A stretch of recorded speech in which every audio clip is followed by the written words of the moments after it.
frères et sœurs, comment ça va? J'espère que ça est mieux pour vous que pour moi parce que, comme d'habitude, chaque fois que je suis ici en avant, je tremble, même si vous ne les voyez pas.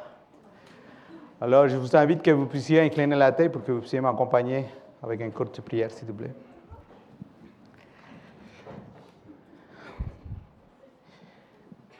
Notre Père, notre Dieu, voici l'Assemblée, Seigneur, l'Église de Saint-Georges devant toi.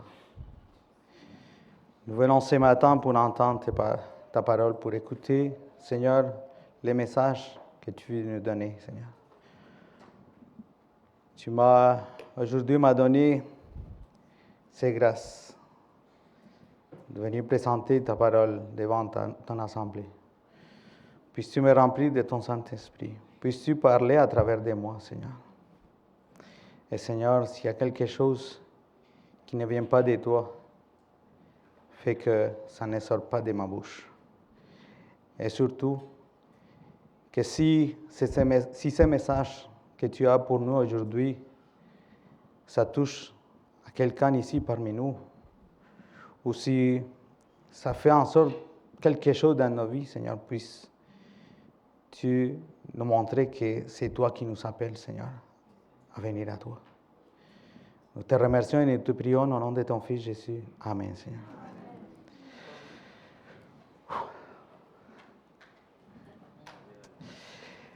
Frères et sœurs, je sais que vous êtes déjà fatigués. C'est déjà presque rendu l'heure de manger, de dîner. Je vous demande de la patience. Parce que ce sujet qu'on va en parler, vu le temps, on doit le diviser en deux. Donc aujourd'hui, on va voir juste la moitié. Puis une autre journée, lorsque Dieu le voudra, on fera la deuxième partie. Je ne sais pas vous, mais lorsque nous, en tant qu'enfants, nous regardons nos parents, puis nous disons, « Ah, mais regarde, je me ressemble à mon père.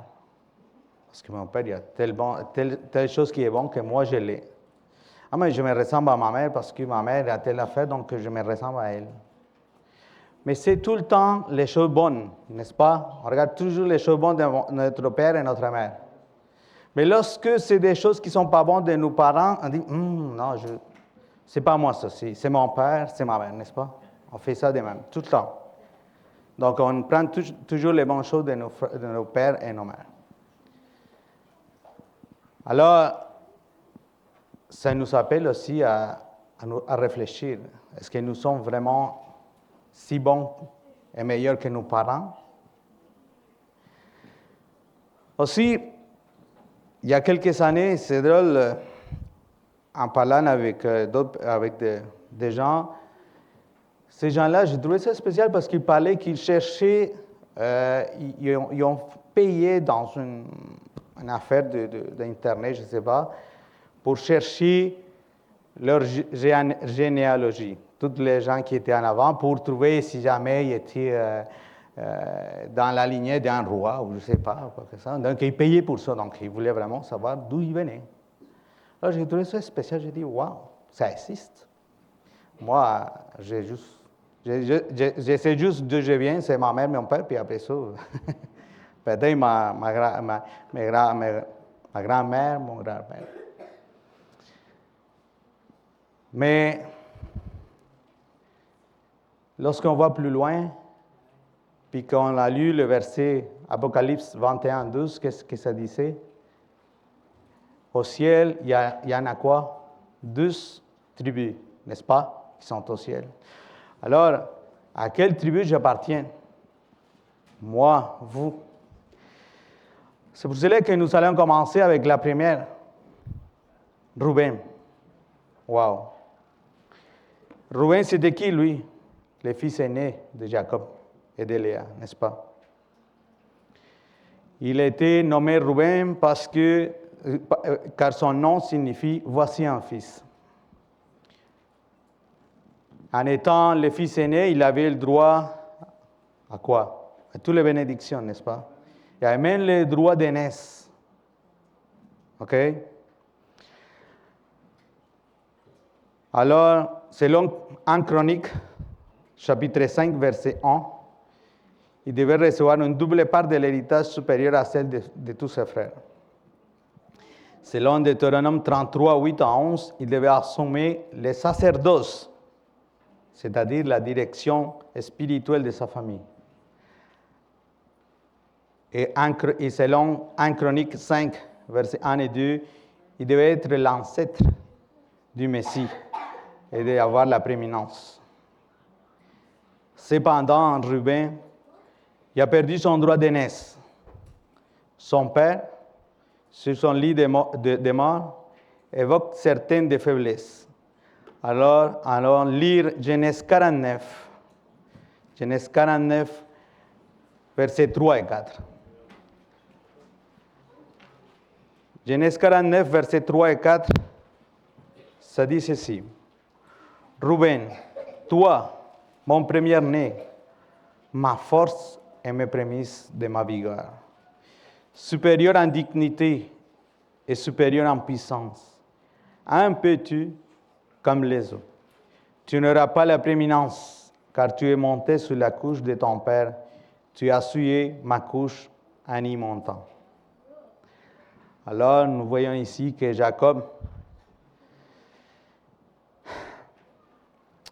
il a fait appel à Ruben en lui disant qu'il avait deux problèmes ailleurs. C'était quoi? Un pétu, n'est-ce pas, comme les autres, et aussi un autre qui c'est plus grave, la partie sexuelle. Alors, Ruben, il était indécis. Ruben, il pouvait être un jour au sommet, et l'autre jour était au plus bas. Mais la partie sexuelle, wow. Surtout que ces tendances se trouvent dans sa lignée, comme nous les trouvons en 1 Chronique 5, 25. 1 Chronique, chapitre 5, verset 25. Dans la famille de Ruben, la sexualité possédait un gros problème. La prostitution étant une tradition. La Bible nous enseigne également qu'il était un chef faible, car en tant qu'aîné, lors de la vente de Joseph comme esclave, il aurait dû exprimer son désir profond de protéger son frère.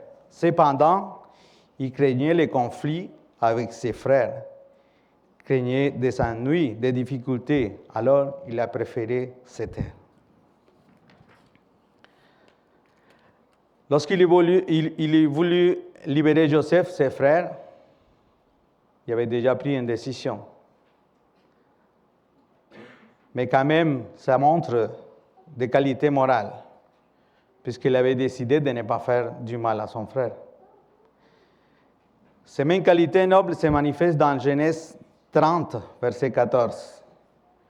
Lorsqu'on le voit apporter d'amour des présents à sa mère, notamment les mandragores, que Rachel a finalement négocié et qu'il a accepté de lui offrir.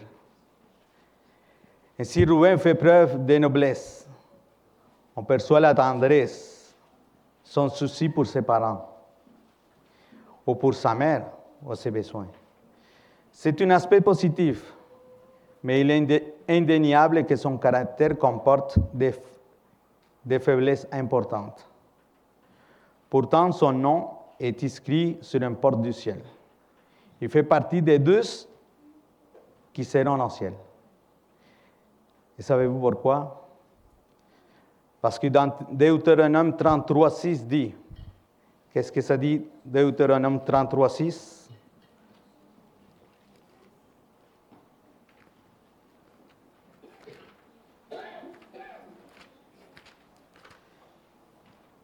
Deutéronome 33, 6, ça dit ceci.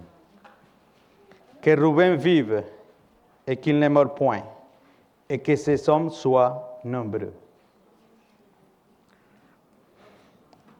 Je ne sais pas si quelqu'un parmi nous s'identifie un petit peu avec Ruben, la tribu de Ruben. Mais si jamais nous avons un tel péché, une telle faiblesse, comme le dit Dieu, il ne veut pas que vous mouriez, ok, moi je meurs. Il veut que nous vivions et que nous vivions pleinement pour l'éternité. Alors, il y a une solution pour cela. Nous passons maintenant à Siméon. Siméon, le deuxième fils de Jacob. Dans Genèse 29, 33, ça nous parle de sa naissance. Et son nom vient de l'hébreu, qui signifie attention, exaucement de la prière, pour celui qui entend. Car Dieu avait entendu la prière d'Élia. Siméon, il y avait un problème, il y avait des passions viscérales.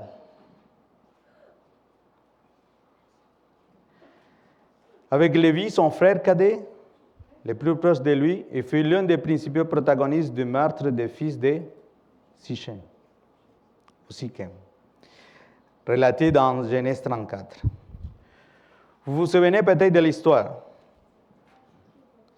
Sichem avait abusé de Dina, et Sichem, fils d'Amor, avait alors demandé sa main. Mais qu'est-ce qu'ont fait Siméon et Lévi? Ils ont tué tous les Sichemites. Alors, ça nous montre les désirs de venger leur sœur. Ils ont fait un plan, un complot. Alors, est-ce qu'aujourd'hui, nous avons aussi décidé de venger? Moi, je vais être honnête avec vous. Aujourd'hui, j'ai ici devant moi Marie-Inès puis les enfants. Puis ils me disent, papa, fais pas ça. Vous le savez, on a des poules chez nous. Et puis on s'est fait déjà manger 3 poules. Alors moi, j'ai un sentiment de vengeance contre les renards, les ratons laveurs, tous les animaux, parce que je ne veux pas qu'on me touche les poules. Okay? Mais on dirait, c'est pas si pire. Tu es en train de tuer un animal qui fait du mal à d'autres animaux. Mais peut-être c'est pas grave, mais si on va plus loin, c'est grave, n'est-ce pas?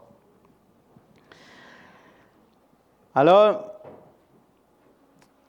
il y a quelque chose de spécial aussi. On voit que Siméon, il y a eu quelque chose dans la situation où on a pris Joseph puis on l'a vendu, n'est-ce pas, aux gens comme esclave. Alors, ceci explique pourquoi Genèse 42, 19 et 24 nous dit que Joseph choisit Siméon pour rester en prison tandis que ses frères retournaient à Canaan.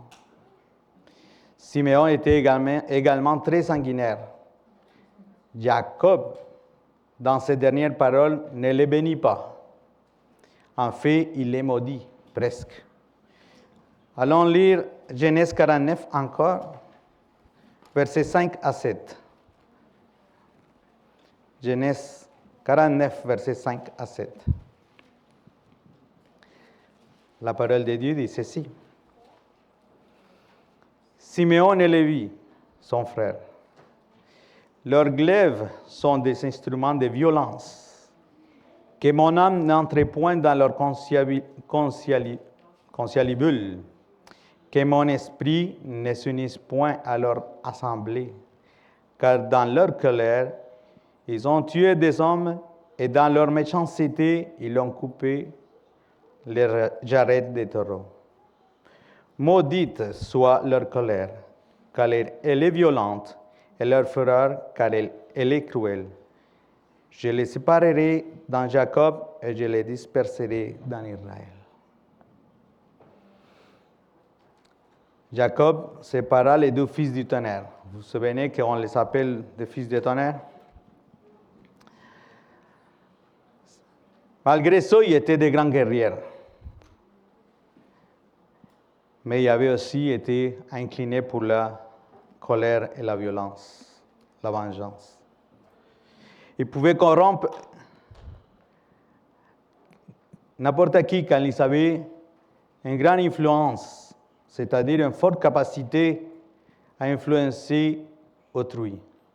Mais cette influence tendait généralement vers le mal. Cependant, ils étaient aussi des guerriers engagés. Siméon eut 6 fils qui perpétuèrent leur lignée. Leur nombre diminua considérablement pendant les guerres. Mais il était malheureusement une figure centrale du péché des Sittim, mentionné dans Nombre 25. Ils furent certainement exclus de la bénédiction de Moïse dans Deutéronome 33 pour leur nature rebelle. Mais son nom est inscrit dans les cieux, car il y avait une solution pour lui. Nous pouvons le trouver en Ésaïe 1, 18. Allons chercher Ésaïe 1, 18. Ésaïe 1, 18, ça dit ceci. « Venez et plaidons, dit l'Éternel. Si vos péchés sont comme les cramoisis, ils deviendront blancs comme la neige. S'ils sont rouges comme la pourpre, ils deviendront comme la laine. » Alors, c'est le même Jésus qui dit aussi, « Venez à moi et je vous donnerai du repos. » Siméon a reçu l'enseignement de Jésus. Siméon a permis à Dieu de réécrire son histoire. Il s'est repenti.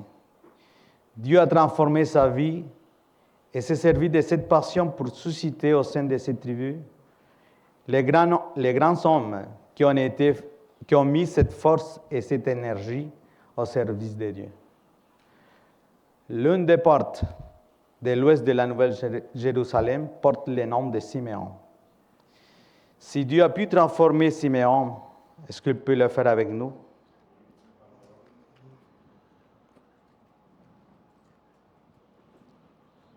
Nous savons les frères, Lévi, il n'était pas meilleur que Siméon.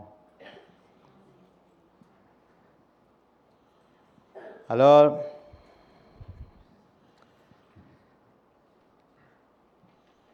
il a été complice pour les crimes de Sichem, au Sichem. Il était aussi, comme Siméon, un vengeur, extrêmement impulsif, très avide, et les deux ensemble avec Siméon étaient des armes redoutables. Comme son frère aussi, Jacob, il est maudit, on vient de le lire. Mais Lévi était dispersé. Dans tous les territoires conquis par Israël. Cependant, conscient de cette malédiction et attristé pour ses fils, Lévi a entrepris de se forger une nouvelle histoire. Il y a eu 3 fils, mentionnés dans Genèse 46, 11. Et de sa lignée naquirent des hommes exceptionnels, par exemple Aaron, Moïse et Barnabas. Des hommes naturellement en proie à la colère. Vous vous souvenez de Moïse, qu'est-ce qu'il a fait? Il a tué un Égyptien. Il a frappé aussi la roche, n'est-ce pas? Pourtant, sous la puissance transformatrice de Dieu, ils deviennent les hommes les plus durs et les plus humbles. Oui, Moïse, il devient l'homme le plus dur et le plus humble de la terre. Et Barnabas, en Actes 4:36, était appelé un fils d'exhortation, car il était un homme qui voyait avec les yeux de la foi, non pas ce que la personne était, sinon ce qu'il pouvait devenir. C'est pourquoi il fait preuve d'une telle patience et une telle vertu envers Jean-Marc. Même dans sa vieillesse, Lévi ouvra pour ses enfants et petits-enfants, pour que ses enfants et ses petits-enfants puissent écrire une nouvelle page dans l'histoire de sa famille. C'est pourquoi, au cœur de la crise d'Exode 32, lorsque les Israélites se lancèrent à la poursuite du voleur, les Lévites restaient fermes. Et c'est pourquoi, dans Deutéronome 33, 8 à 11, ils furent bénis par Moïse. La Bible dit que Moïse les a bénis, il leur confiait la charge sainte, comme le confirme Nombre 18, versets 20 et 21. Je ne sais pas vous, mais cette histoire, ça m'inspire. Ça me touche. Parce que, en étant un homme colérique, violent, influenciable, il a été changé par Dieu. Alors, si Dieu peut faire ça, est-ce qu'il peut le faire encore avec nous? Je suis sûr. Nous pouvons lire Néhémie. Lisons Néhémie, chapitre 13, verset 2. Néhémie.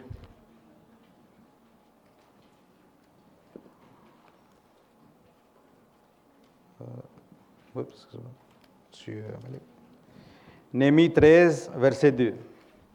Qu'est-ce que ça dit, Néhémie 13, verset 2?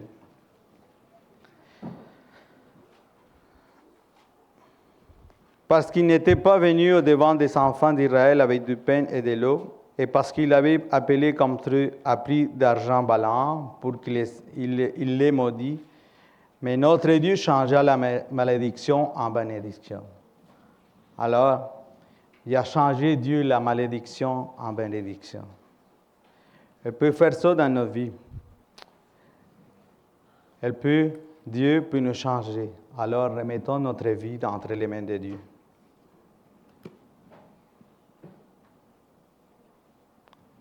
Judas, le quatrième fils de Jacob. Sa naissance, nous la trouvons en Genèse 29, verset 35. C'était un garçon exceptionnel de sa naissance, mais très jeune. Il fut incliné vers le mal. Son caractère révèle avant tout un leadership naturel. Le peuple de Juda possède un caractère qui les pousse naturellement à s'affirmer, à inspirer les autres, à les motiver à suivre son exemple. Ce sont des leaders naturels, sans savoir besoin de forcer les choses. Il a largement utilisé ce leadership pour faire du mal. Nous le trouvons en Genèse 37, versets 25 et 27. Genèse 37, 25 et 27 dit qu'il était le plus rusé des frères. Alors que certains songeaient à le tuer, il dit, allons, vendons-le, et nous gagnerons de l'argent et nous n'aurons pas son sang sur les mêmes. Et cela, ça a été fait ainsi.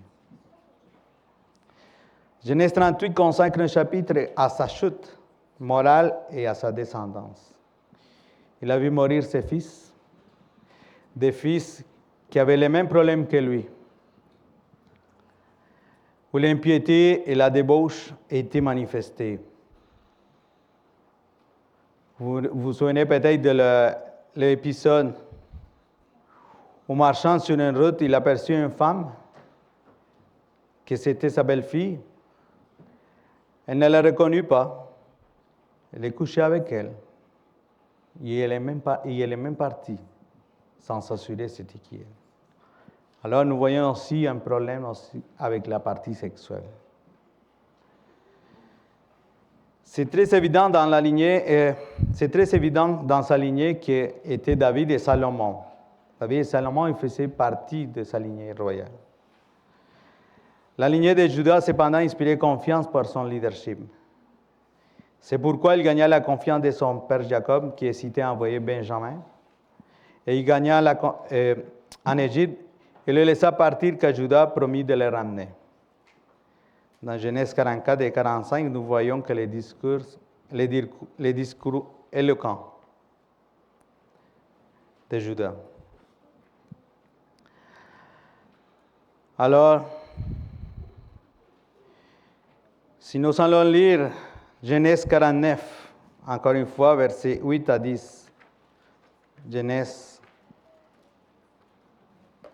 49, versets 8 à 10, excusez-moi. Ça dit ceci. Judas, tu recevras les hommages de tes frères. Ta main sera sur la nuque de tes ennemis. Les fils de ton père se prosterneront devant toi. Judas est un jeune lion. Tu reviens du carnage de mon fils. Il ploie les genoux, il se couche comme un lion qui le fera lever. Le sceptre ne s'éloignera point de Judas, ni le bâton souverain d'entre ses pieds, jusqu'à ce que se vienne les Shiloh et que le peuple lui obéisse.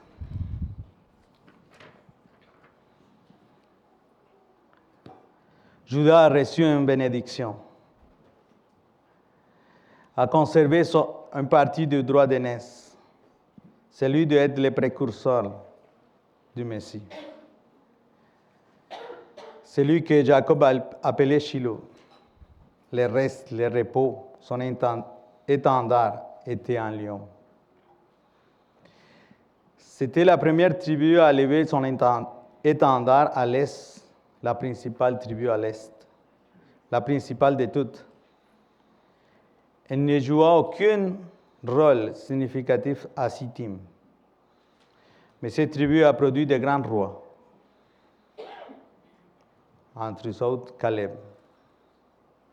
Caleb a dit qu'elle était la terre la plus difficile à conquérir. Il n'allait pas pour les choses les plus faciles, il allait pour les plus difficiles. Des hommes fidèles comme Daniel et ses amis, comme David, Salomon. Et surtout, David et Salomon qui étaient sujets aux tentations, à la faiblesse, qui étaient très sûrs d'eux-mêmes. Mais ceci, c'est une faiblesse aussi. Lorsqu'on est sûr de soi-même, c'est une faiblesse, parce qu'on peut tomber n'importe quand. Alors, frères et sœurs, Dieu a pu travailler dans la vie de Judas. Malgré toutes les choses qu'il avait, il a transformé. Mais il peut le faire dans notre vie aujourd'hui. Parce que toutes ces tribus seront au ciel, pas parce qu'ils étaient parfaits, sinon parce qu'un jour, ils ont décidé de remettre leur vie entre les mains de Dieu. Le cinquième fils, Dan, qui signifie juge au jugement. C'est le premier fils de Jacob et Bila, la servante de Rachel. Au milieu des difficultés de ce foyer, Genèse 30, 3 à 6, nous apprend que Rachel ne pouvait concevoir, alors demanda à Jacob de coucher avec sa servante, avec Bila. Mais il y avait un problème. Il n'avait pas une bonne conduite. Nous pouvons le lire en Genèse 37, verset 2.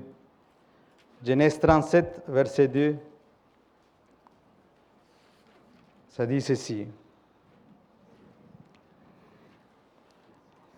Voici la postérité de Jacob. Joseph, âgé de 17 ans, faisait paître les troupeaux avec ses frères.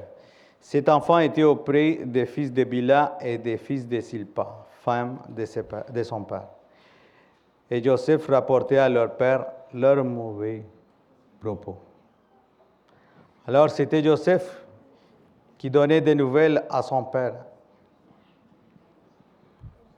des fils de Silpa et de Bila. Alors, en Genèse 46, 23, nous apprenons aussi qu'il a eu des fils, mais que sa descendance a cru par son fils et que ses descendants se tournèrent vers l'idolâtrie. La tribu de Dan était caractérisée entre autres par le fait que située au nord, elle engendrait l'idolâtrie. Juge 18, 30 et 1 Roi 12, versets 26 et 30, les confirment également.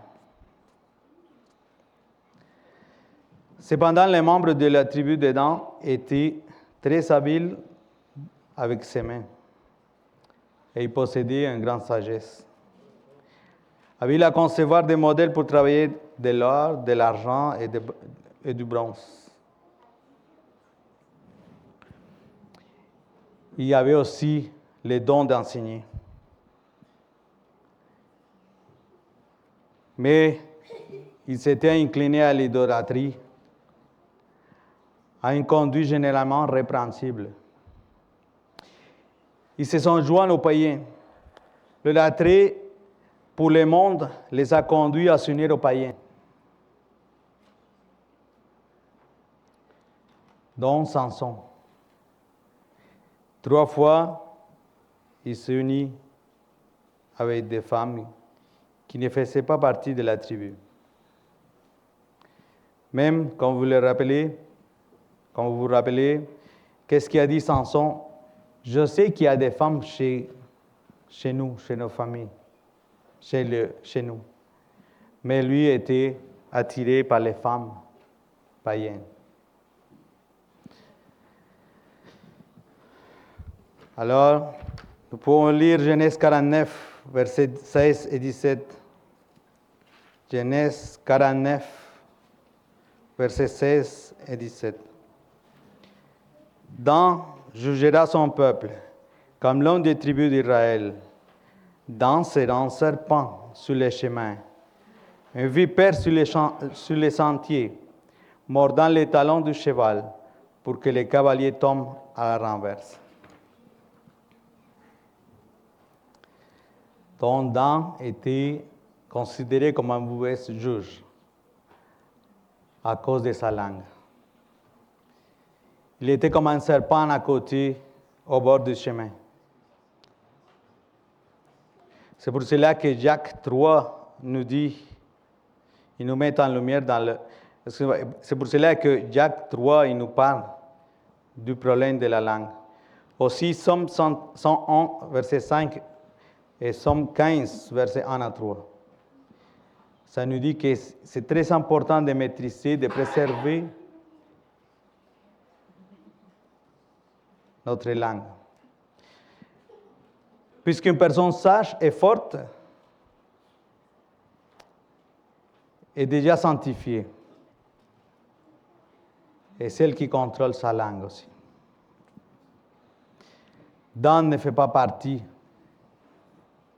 des tribus qui seront au ciel. Mais aujourd'hui, nous pouvons l'être.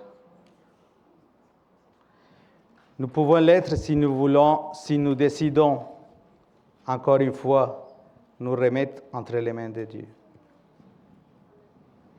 Et nous arrivons à notre dernière tribu d'aujourd'hui, Nephtali. C'est le 12e fils de Bila, de Jacob avec Bila, la servante de Rachel.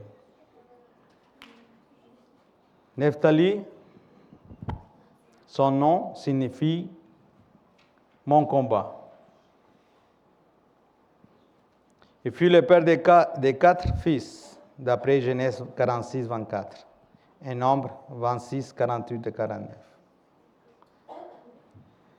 Mais les paroles de Jacob, son père, à Nephtali, furent même déterminantes pour son avenir.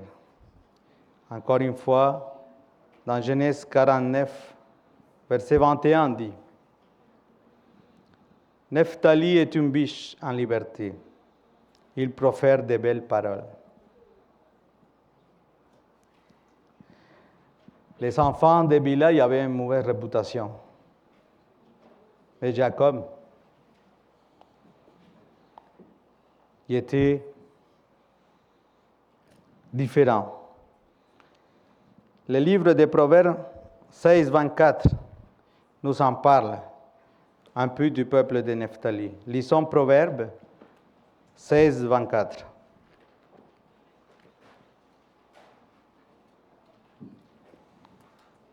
Proverbes 16, 24. Ça dit ceci. Les paroles agréables sont un rayon de miel, douces pour l'âme et salutaires pour le corps. Alors, ayons des bonnes paroles, des paroles douces pour notre âme et que ça soit salutaire pour notre cœur.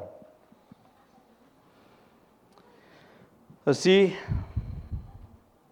nous pouvons lire en Deutéronome 33, 23, les dernières paroles que Moïse avait à Nephtali, données à Nephtali. Deutéronome 33, 23, excusez-moi. Deutéronome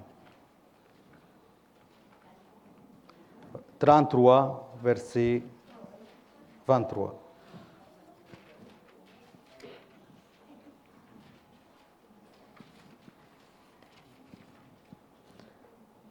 Deutéronome 33, 23, ça dit ceci. Sur Nephtali, il dit, Nephtali, rassasié de faveurs et comblé de bénédictions de l'Éternel, prend possession de l'Occident et du Midi.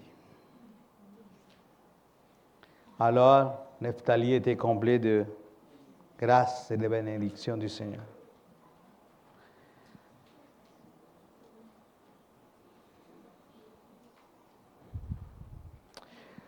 Nephtali, il ne manquait pas du courage. Dans les moments difficiles de crise, il était toujours dans la première ligne. Et il fait preuve de bravoure et il joua un rôle déterminant dans les célèbres batailles de Megiddo, relatées dans le livre de Juges 4, versets 6 à 10, et le chapitre 5, verset 18. Ceci ne demande pas seulement qu'il était habile en éloquence, mais aussi courageux à s'engager dans la bataille lorsque les conflits s'intensifiaient et lorsqu'il était nécessaire. De plus, il ne se cache jamais dans l'adversité. Juges 6.35 et Juges 7.23 nous apprennent qu'il répondit à l'appel de Gédéon pour chasser les Madianites. Alors, frères et sœurs, si Dieu a pu prendre ces 6 tribus qui n'étaient pas parfaites, qui avaient des difficultés, qui avaient des faiblesses, et les a changés, sauf, comme nous venons de le lire, la tribu de Dan. Mais malgré ça, si nous nous remettons entre les mains de Dieu, et si nous sommes vraiment honnêtes avec Dieu et nous lui disons, Seigneur, c'est ça mon problème, aidez-moi, il va nous aider. Je vous dis, pour finir, comme je dis, ça c'est les 12 tribus. On a vu 6 aujourd'hui. Si un jour ça donne, on verra les autres. On l'a déjà fait avec ma famille, on l'a fait avec Marie-Inès et les enfants. Puis lorsque on l'a fait, on s'est dit, ah non, peut-être je suis de la tribu de Nephtali. Et lorsqu'on a écouté toutes les les caractéristiques, toutes les choses de chaque tribu, on s'est rendu compte que, ah non, je n'étais pas comme lui, j'étais plus comme lui, j'avais un petit peu d'ici, de gauche, de droite. Mais Dieu veut que nous soyons parfaits. Alors remettons notre vie dans les mains de Dieu pour qu'un jour on puisse être au ciel avec lui. Amen.